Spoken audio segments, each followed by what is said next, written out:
Hello everyone. आज का जो हमारा टॉपिक है वो है मोल फ्रैक्शन, जो हमारे पास एक नेक्स्ट कंसंट्रेशन टर्म है। कंसंट्रेशन को हम मोल फ्रैक्शन की टर्म्स में भी रिप्रेजेंट कर सकते हैं। ये मोल फ्रैक्शन को हम कैसे डिफाइन कर सकते हैं? It is the ratio of number of moles of one component to the total number of moles solute and solvent present in the solution. कि मोल फ्रैक्शन हमारे पास क्या होती है किसी भी कंपोनेंट की, ये रेशियो होती है नंबर ऑफ मोल्स एक कंपोनेंट की to the total number of moles जो इस सोल्यूशन में प्रेजेंट होंगे।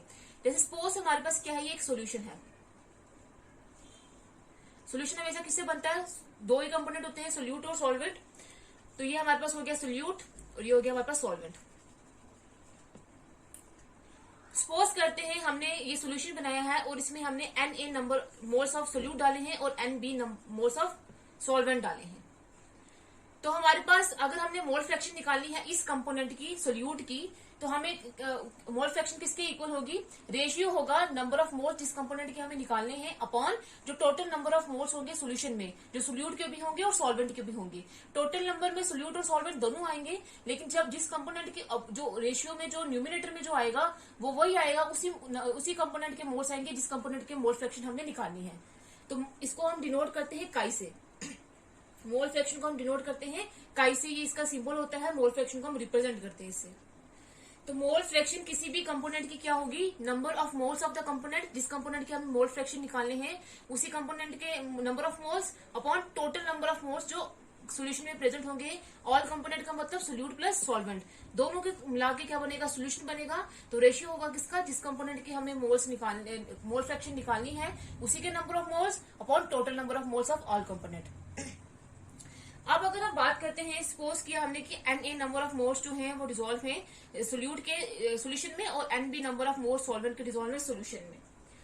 तो हमारे पास अगर हमें मोल फ्रैक्शन निकालनी है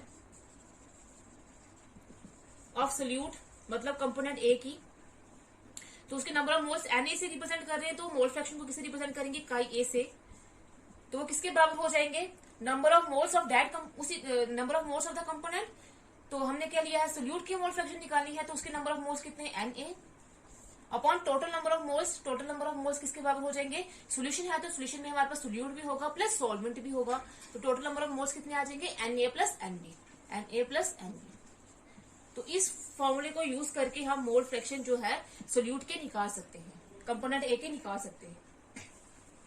और अगर हमें मोल फ्रैक्शन निकालने हैं कंपोनेंट बी के, तो वो किसके इक्वल होंगे? मोल फ्रैक्शन ऑफ सॉल्वेंट जो हमारे पास कंपोनेंट बी है उसको हम रिप्रेजेंट करेंगे काई बी से। तो वो किसके बराबर होंगे? Number of moles of the component, उसी कंपोनेंट के नंबर ऑफ मोल्स वो कितने हैं हमारे पास? Nb upon total number of moles कितने हैं? Na plus Nb।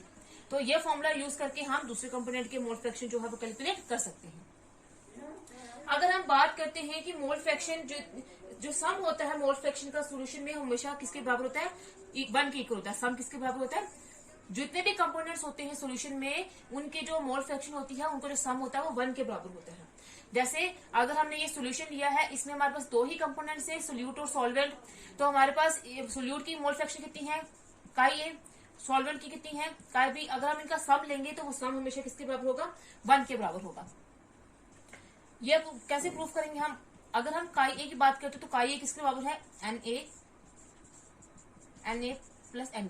Plus chi b की बात करते हैं तो वो किसके इक्वल है? Nb plus Na plus Nb। तो ये किसके बराबर हो जाएगा? डिनोमिनेटर सेम है तो एक आ जाएगा Na प्लस Nb, ऊपर वाले जो है वो ऐड हो जाएंगे तो ये हो जाएगा कैंसिल, तो हमारे पास क्या बचेगा? 1। तो इसलिए हम बोलते हैं कि सोल्यूशन के जितने भी कंपोनेंट होते हैं उनकी मोल फ्रैक्शन का सम हमारे पास किसके इक्वल होता है? 1 के बराबर होता है।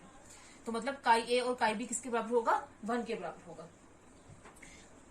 अब अगर इनके बीच में हम रिलेशनशिप निकालें तो काई ए किसके बराबर हो जाएगा? 1 माइनस काई बी के बराबर हो जाएगा।